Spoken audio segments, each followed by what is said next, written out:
प्रिय विद्यार्थियों, हम पढ़ रहे हैं कक्षा 12 अर्थशास्त्र, जिसमें आज का हमारा जो विषय है उसमें श्रेष्ठ यानी सामान्य वस्तु और घटिया निम्न वस्तु में अंतर।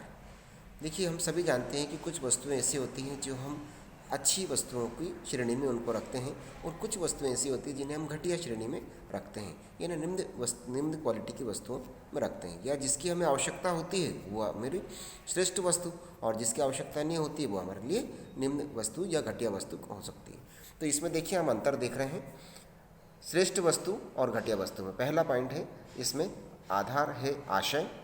श्रेष्ठ या सामान्य वस्तु उन वस्तुओं को कहते हैं जिनकी कीमत और मांग में विपरीत संबंध होता है। मांग और कीमत में विपरीत संबंध होता है। और घटिया या निम्न वस्तु में, घटिया या निम्न वस्तु उन वस्तुओं को कहते हैं जिनकी कीमत और मांग में सीधा संबंध होता है। दूसरा है कीमत प्रभाव। श्रेष्ठ वस्तु में इन पर ऋणात्मक कीमत का प्रभाव पड़ता है, यानी इनकी कीमतें घटती ही बढ़ती हैं। और घटिया किस्म की वस्तुओं पर इन पर धनात्मक कीमत का प्रभाव पड़ता है। थर्ड नंबर पर है आय प्रभाव। उपभोक्ता की आय में प्रत्येक वृद्धि वस्तु की मांग में भी वृद्धि करती है और आय में कमी मांग में कमी लाती है। यहाँ घटिया किस्म की वस्तु में उपभोक्ता की आय में प्रत्येक वस्तु की मांग को में कमी लाती है और आय में कमी वस्तु की मांग बढ़ाती है। इस प्रकार ये हमारे जो थे श्रेष्ठ वस्तु और घटिया वस्तु में अंतर थे।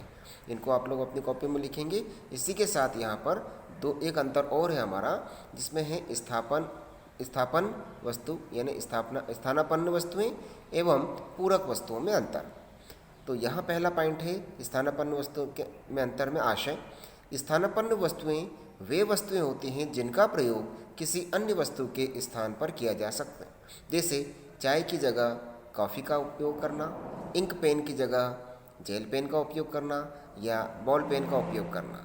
इस टाइप से हम यहाँ अलग अलग उपयोग कर सकते हैं। पूरक वस्तुएं वे वस्तुएं होती हैं जिनका प्रयोग एक दूसरे के बिना संभव नहीं हो। एक वस्तु की आवश्यकता अपने आप दूसरी वस्तु के उपयोग से बनती हो, जैसे कार खरीदी और कार चलाने के लिए पेट्रोल खरीदना आवश्यक हो गया। पेन खरीदा, पेन चलाने के लिए स्याही खरीदना या रिफ़िल खरीदना आवश्यक हो गया। बिना रिफ़िल के पेन का उपयोग नहीं किया जा सकता, बिना पेट्रोल के कार का उपयोग नहीं किया जा सकता।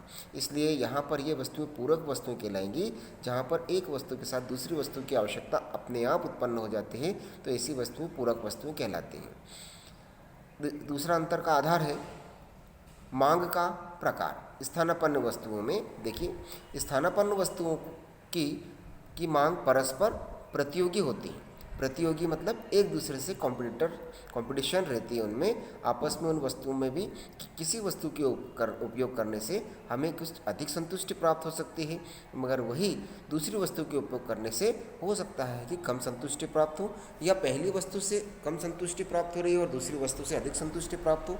इस प्रकार यहाँ पर प्रतिस्पर्धा इन वस्तुओं में होती है। पूरक वस्तुओं में देखिए, पूरक वस्तुओं की मांग संयुक्त रूप से होती है। संयुक्त रूप से आशय मतलब दोनों का होना जरूरी है, इसलिए इसको हम संयुक्त मांग कहेंगे। तो संयुक्त रूप से होती है, इसलिए यहाँ पर इनमें प्रतियोगिता नहीं होती है, क्योंकि एक वस्तु के बिना दूसरी वस्तु अधूरी होती है। जैसे कार के बिना पेट्रोल का उपयोग नहीं किया जा सकता और बिना पेट्रोल के कार का उपयोग नहीं किया जा सकता।